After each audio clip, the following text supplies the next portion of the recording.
And welcome back. The time is 6:27, and we all know men and women are different in some fundamental ways, but is this true when it comes to financial planning? Well, the answer is yes, and we have Jeff Romine, who is an investment advisory representative and one of the owners of the Financial Planners of Missouri here this morning to break it down for us. Good morning, Jeff. Good morning. How are you doing, Brian? I'm doing great, thanks. And first question is, what are some of the key differences when it comes to men and women? Well, there's three key differences between men and women, and many of them you already know.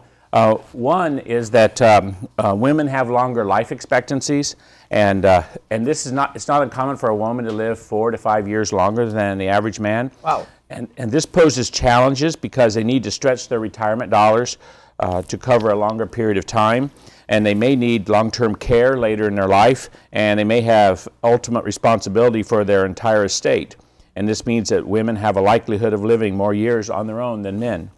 A second key difference is that women generally earn less and accordingly have fewer savings, and the wage gap can significantly impact a woman, and because a woman may have fewer dollars and a longer life to cover, and this makes them more vulnerable to unexpected economic obstacles such as a job loss or a divorce. And so living longer and earning less money, I can see where that could be a problem. Mm-hmm. Women are more likely to take career breaks for caregiving. This might be for their own children or for their parents.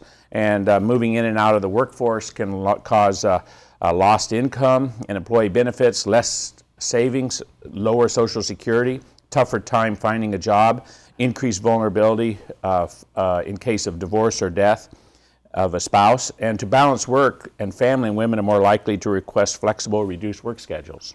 Okay, so now women are obviously a little more vulnerable, it seems like, when it comes to the financial situation. What are some of the steps that women can take to kind of ensure that they'll be okay? Well, I suggest that women consider that they take control of their money, that they engage in creating a budget, manage the debt and credit wisely, determine financial goals, and make sure that they understand the savings and investment strategy that they're using. They should also consider the risks and be knowledgeable about the risks. There's inflation, which is the risk of that you need to be thinking about, the risk of prices be higher in the future. There's market risk, which is the risk that when you do make an investment, that when you come back to that investment, that it would be lower, not higher. There's longevity risk, which is the risk that you would actually outlive your money. That's the one that's of concern because of their age. Oh, yeah.